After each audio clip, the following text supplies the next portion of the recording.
You know, I've always liked Ellon, and it's always very surprised. You saw the words he had for me, the words of, and he hasn't said anything about me that's bad. I'd rather have him criticize me than the bill, because the bill is incredible. And, you know, Ellon's upset because we took the EV mandate, and, you know, which was a lot of money for electric vehicles.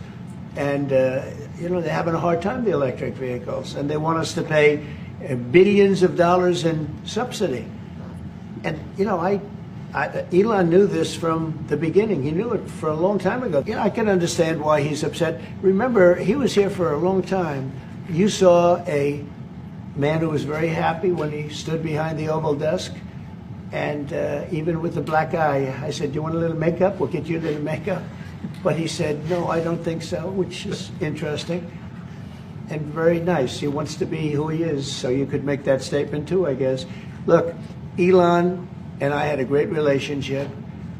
I don't know if we're well anymore. I was surprised because you were here. Everybody in this room practically was here as we had a wonderful send-off. He said wonderful things about me. You couldn't have nicer. Said the best things. He's worn the hat. Trump was right about everything. And I am right about the great, big, beautiful bill. We've done a great job. Ellon knew that. Ellon endorsed me very strongly. He actually went up and campaigned for me. I think I would have won. Susie would say I would have won Pennsylvania easily anyway. But I'm very disappointed because Ellon knew the inner workings of this bill better than almost anybody sitting here, better than you people. He knew everything about it. He had no problem with it. All of a sudden he had a problem. And he only developed the problem when he found out that we're going to have to cut the EV mandate, because that's billions and billions of dollars. And it really is unfair. We want to have cars of all types. Electric, we want to have electric, but we want to have a gasoline, combustion. We want to have different. We want to have hybrids. We want to have all. We want to be able to sell everything.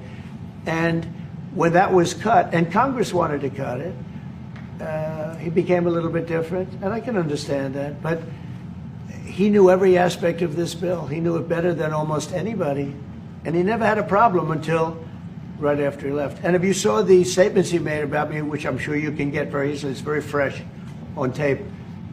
He said the most beautiful things about me. And he hasn't said bad about me personally, but I'm sure that'll be next.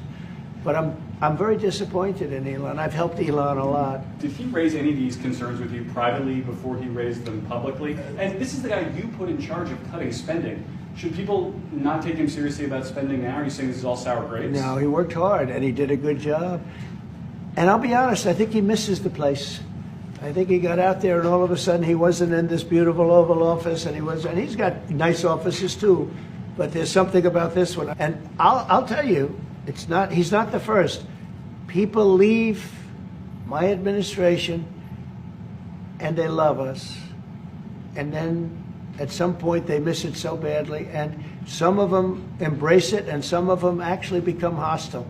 I don't know what it is. It's sort of Trump derangement syndrome, I guess they call it. But we have it with others, too. They leave, and they wake up in the morning, and the glamour's gone. The whole world is different, and they become hostile.